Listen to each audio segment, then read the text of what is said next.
Hey, girlfriend, you know who you are. You have big, big dreams.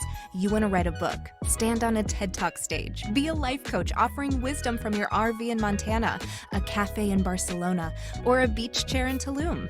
Your other girlfriends and your family, they don't always get your biz savvy. Why do you want to leave your JOB? Because you're a C.A.T.S, aka coach, author, thought leader, and speaker. Meet other change makers like yourself and find out how they make it happen. This is the Big Meow podcast. Welcome to the Big Meow podcast. This is Angela Howard. We're sponsored by C.A.T.S Network. And today I have the privilege of introducing Juli Shulem, who is a productivity coach. Her past has been an organizer. Cannot wait to hear from you, Juli. I feel like this is something we can all use. So welcome to the Big Meow. My pleasure. Thank you so much for having me on. Oh, we're very excited to hear from you. So tell us about Juli. Tell us a little bit about you, and then also about this business, this productivity coaching. Well, it's the productivity space has been what I've been doing my entire adult life. So it just kind of morphed in various ways throughout the course of my career. Started, as you said, as a professional organizer before professional organizing was actually a thing, before there was even the National Association for Professional Organizers. So I thought I made it up. You might have. And it was something I started doing, and I started working in dental offices, organizing their offices and helping them to be more productive and more profitable. So That's a big business. My brother was an orthodontist, and I know that they have such a system in all dentist offices, right? It's kind of like just it's a step-by-step program, seems to work. You picked a good industry to step into.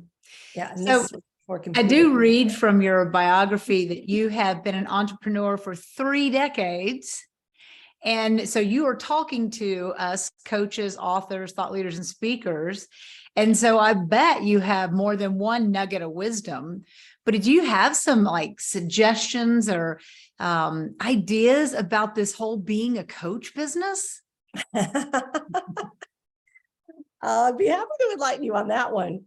and coaching kind of morphed from what I was doing. And it was my way of being able to help more people broadly, because I was working pretty much locally within the state I was in. And that was great, but there were people that needed help farther out. And I realized with coaching, I could do that because it lends itself beautifully to an online and virtual platform. So that was the magic ticket. So I went into coaching. That's fantastic. So what inspired you to, you were a professional organizer, and I guess there's a natural progression, but what inspired you to be a productivity coach? Excellent question. So what happened about 19 years ago or so, I was consulting with a variety of clients, a lot of entrepreneurs. And in the course of 1 year's time, every single one of my clients told me that they had ADHD. That was the buzzword back then. Yes, still kind of is. Yeah. And what I realized is that I was having to create some unique systems and help people to work differently than I had been for many of my other clients. And that was the neurodiversity challenge that I was, confronted with. And I realized that, oh my gosh, this is an entirely underserved population. People don't understand ADHD. I did. And I got more involved and more knowledgeable and became quite well-versed in the neurology and everything relating to ADHD. So I started actually as an ADHD productivity coach. Oh, wow. So that was kind of where I was leaning. And as it turns out that about 35% or so, last statistics I checked, of entrepreneurs have ADHD. So this was definitely a need and a niche that I could really help. So I launched my coaching as an ADHD productivity coach. I've now expanded it to productivity overall, just because there are a lot of people that call me up. Do I have to have ADHD to work with you? No, you don't. That's good to know. But if you do, I can help. So that's kind of how it evolved, as I realized, oh my gosh, I can help people all over. And I actually do. I have clients all over the world that seek me out. Well, yeah, I think what you have is probably a cornerstone in a lot of our lives and our businesses. So I'm a creative, but I have the business side also. So I'm so curious, because as an entrepreneur, there's things coming at us all the time, right? Do this, do that, Instagram, build an email list, work on your finances, call your accountant. How do you help us? Give us just that. What's the first thing that you can help entrepreneurs? That I think it's just a personality that we develop, even if you don't have ADHD, because you just have so much coming at you. How do you stay focused? Yeah, that's the key word there for sure.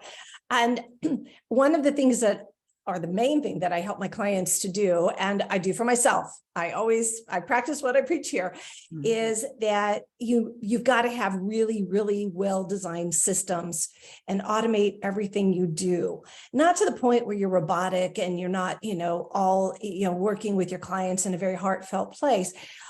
But by having systems for all that other stuff that you just described, you have the bandwidth to be in that space to really help your clients and to really be present with everything that you're doing when you're client facing. So I have wonderful systems set up.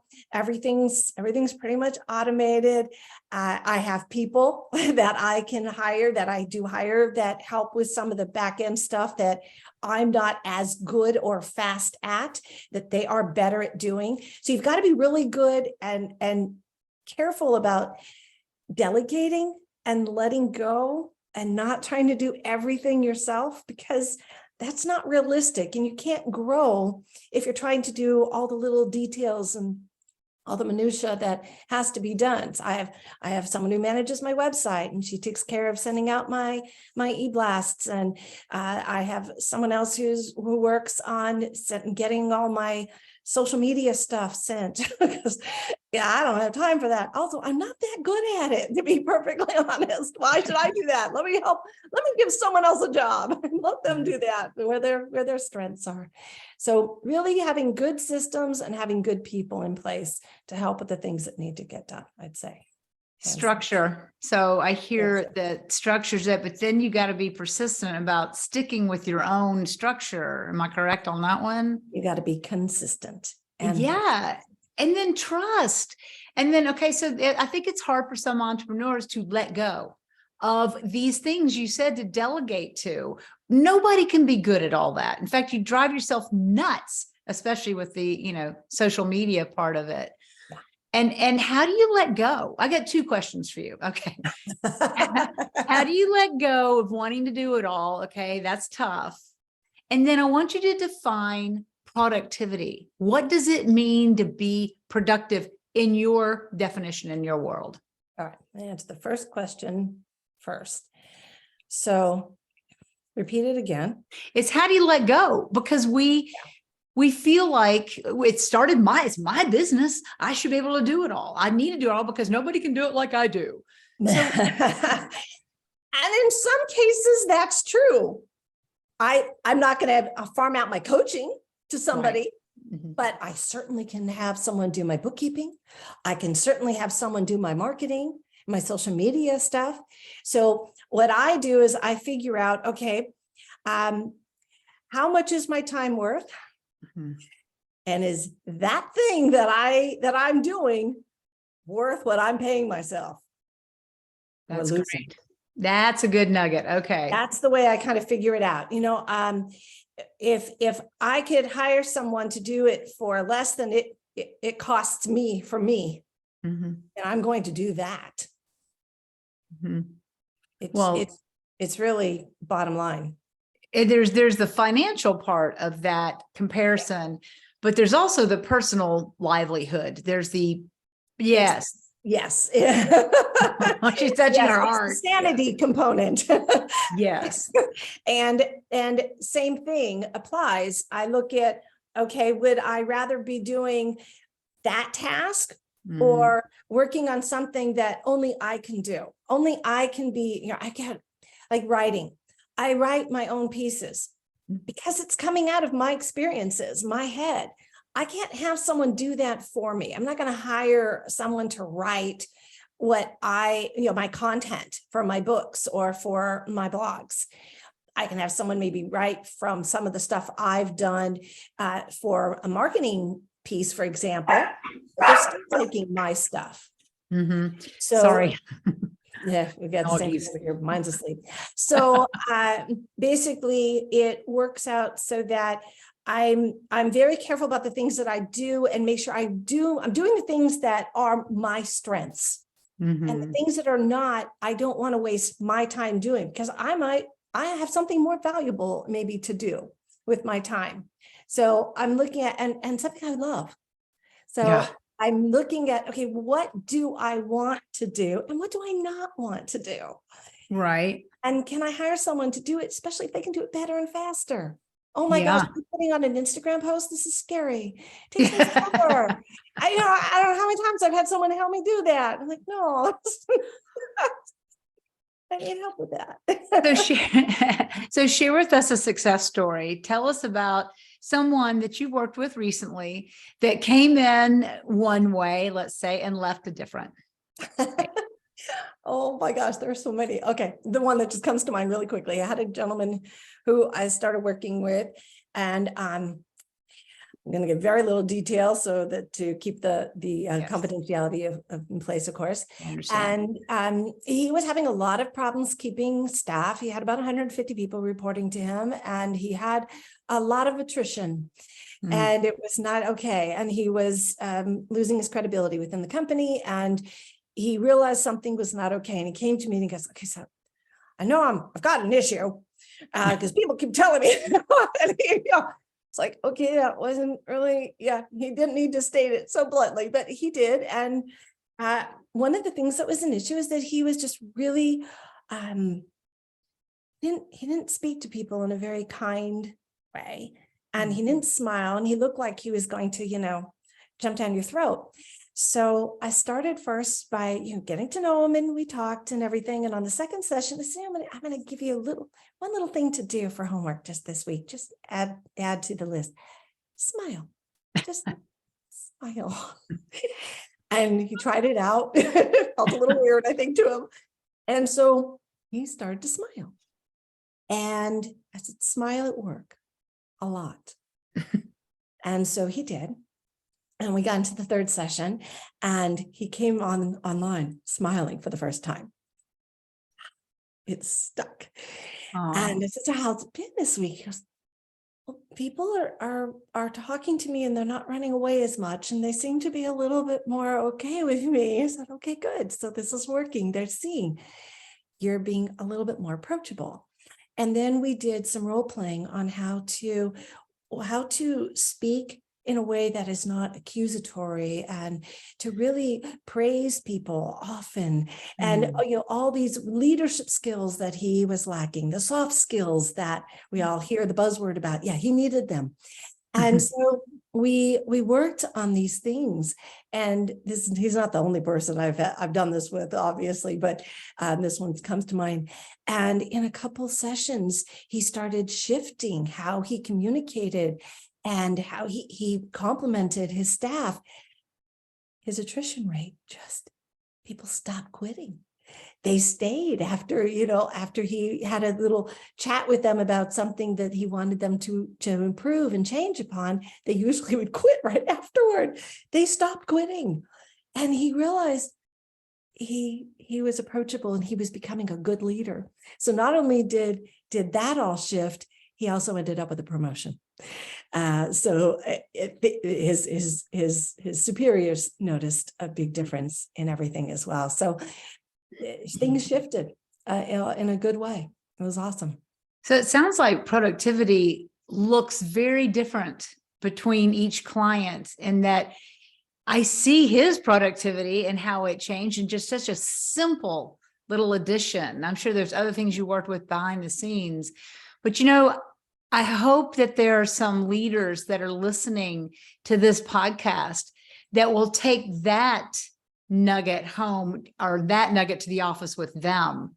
We just to smile more, just to be more approachable, and to not be condescending when we're giving, not criticism, but giving feedback, advice, just how to do it better. That's wonderful. And I really want to thank you for that. And how do we find you? How do you find me? I'm pretty easy to find. My name is spelled Juli, firstly, and Shulem. And if you Google me, you will find me. But my website is coachjuli.com. You can get me there. I'm also on LinkedIn, same name. I've made myself very accessible, very easy to locate. And I'm the only one with this name spelling on the internet. So Julie, thank you so much. I can't imagine anybody listening to this would want to hire you on the spot. You've been great. And you're a wonderful addition to our C.A.T.S community. So thank you so much for being with us today. My pleasure. Thank you for having me. This has been wonderful. Appreciate it. All right. Bye.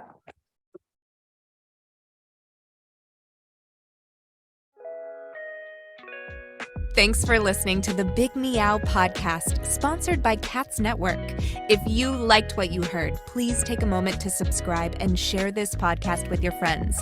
You can also join our network filled with positivity and possibility. Visit www.catsnetworking.com to join us and learn more, together with your magical, motivated, and mystical new friends at C.A.T.S Network. Let's transform 1 million lives with your message.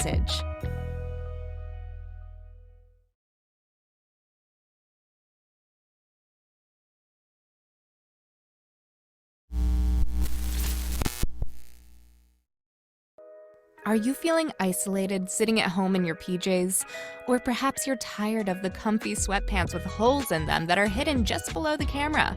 I mean, you could puke at the thought of another day of Zoom meetings and reporting to your BOSS. Do you want freedom from your home office desk or the office cubicle? Do you want freedom from your current career? Or are you frustrated that your online biz dreams are going nowhere? It's all too overwhelming. Where do you start? All the tech, the choices, and your message. Yep, I said your message, your brand, your voice. What is it? Do you even know what that means? Do you need a biz coach but don't want to invest the big bucks? Let's face it, being a solopreneur is lonely, but you don't have to do it alone. And here's a solution. Join C.A.T.S Network. C.A.T.S Network is a woman-only membership community exclusively available to you, the life coach or executive coach, the author, the thought leader, or the public speaker. If you identify with this list or want to work on adding some of these to your skill set, C.A.T.S is the place for you. Check us out at www.catsnetworking.com. That's C.A.T.S networking.com. Because let's face it, cats are better together.